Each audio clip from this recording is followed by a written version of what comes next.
Coucou les amis, petite vidéo, oh là c'est une vidéo historique. Il s'agit d'une journée en triptyque avec le prototype, le triptyque 26. Ça permet de montrer comment on le met à l'eau. Tiens voilà, d'ailleurs le voilà qui descend est en daille, hein. Donc la descente de la pente d'eau avec à l'époque mon vieux Pajero.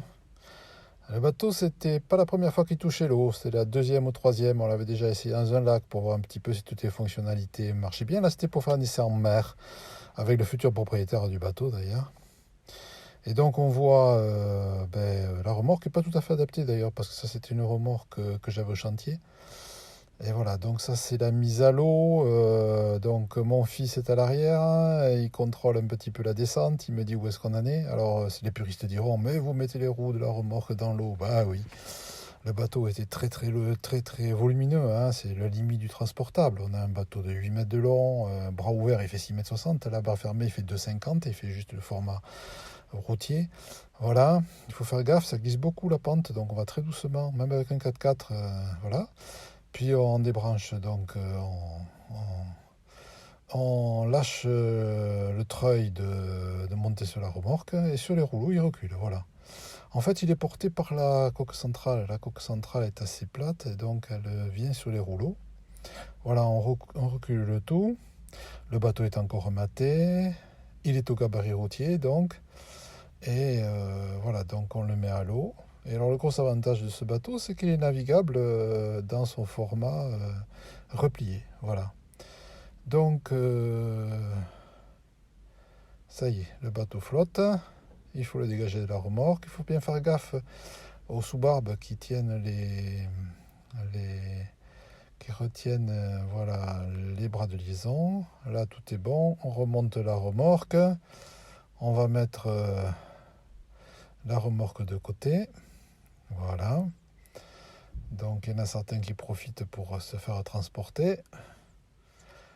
Voilà. Après, le soir, il faut bien la rincer. Voilà, moteur en marche arrière. Le bateau est très manœuvrant d'ailleurs, comme ça, hein.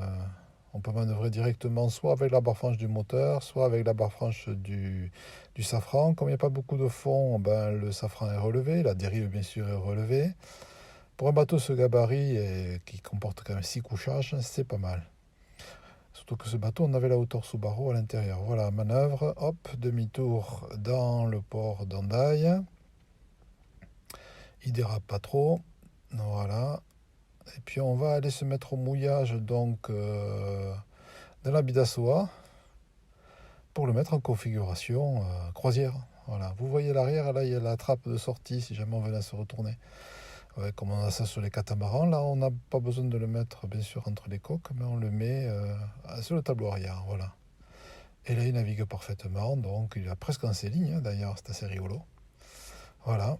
Et puis on va rejoindre le point de mouillage. Et comme une partie de notre équipage était partie déjà pour ramener la voiture, eh bien, les voilà qui arrivent avec notre annexe de liaison. Annexe dite Chantilly, c'était une vieille annexe que j'avais récupérée, que j'avais stratifiée, qui me permettait comme ça de faire un peu la bête de somme. On faisait un peu n'importe quoi, était costaud. Mon fils avait même rajouté un mât et une dérive. Il s'amusait avec ça, voilà. Petit moteur 4 chevaux. Et voilà, donc on vient rejoindre le... Et mon fils partira après et nous suivra pour prendre des photos, ce qui est assez intéressant.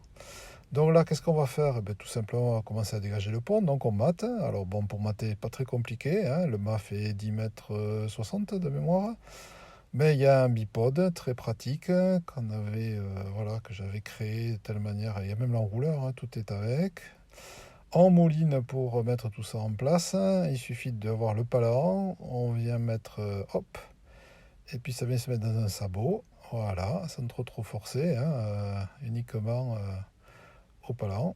Et une fois que le mât est bien en place, on vient mettre tout le gréement. Et on assurera, alors il y a une partie du gréement qui s'assure sur la coque centrale, il y a une autre partie qui vient s'assurer sur les flotteurs, ça met rigidifie l'ensemble. Voilà, là on regarde ça. Maintenant, hop, on sort les palans on sort les flotteurs. Donc les flotteurs sortent. Les trampolines sont enfermées entre les flotteurs et la coque centrale au moment où c'est replié.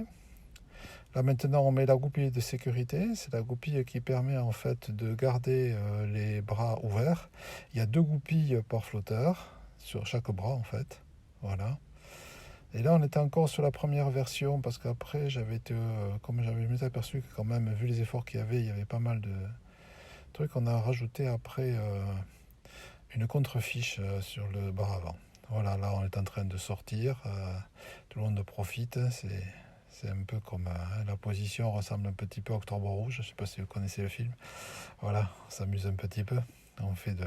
C'est pour ça que c'est en sépia comme ça, c'est historique. Voilà, et puis là, on revient. Donc, descente de la remorque, les bras sont reliés, la manœuvre est inverse de ce qu'on a fait tout à l'heure. Voilà, on présente la remorque, il va falloir attacher le treuil. Et voilà, donc, et hop, et bien on monte tout ça sur les rouleaux. Et ça vient se mettre un petit peu comme on fait. Alors il faut toujours faire attention parce qu'il y a les câbles des sous-barbes. Donc il faut, voilà, mon fils est en train de regarder que tout se passe bien. Et puis là, on lève voilà, on remonte le bateau sur la remorque. Je dis encore une fois, les puristes diront, il ne faut pas mettre les roues dans l'eau. Oui, mais bon, là on ne peut pas avec ce type de bateau, il ne faut pas rêver. Donc il faut par contre être précautionneux, il faut bien graisser tout, il faut bien rincer, voilà. Enfin bon, la remorque, je l'ai toujours. Elle a 20 ans et elle fonctionne toujours, hein. De temps en temps, il faut lui faire des petites prestations de nettoyage, hein, et de graissage, mais elle fonctionne toujours, comme quoi on peut le faire très bien. Elle est parfaitement en état, je me suis encore servi il y a 15 jours. Donc voilà, c'était la remorque du chantier que j'ai gardée. Voilà, et là le bateau est maintenant à bord. Bon, là on va faire une petite erreur, c'est-à-dire qu'on n'a pas bloqué le safran en position haute, il y avait un bout de retenue. Heureusement mon fils s'en est aperçu, et puis il court derrière pour tenir le safran pour pas qu'il frotte par terre. Voilà, donc le bateau est dématé, là il faudra simplement le sangler, et on peut rentrer sur Dax, hein, depuis Hendaye, tranquille. Voilà, c'est un sacré petit bateau ça, et voilà en mer.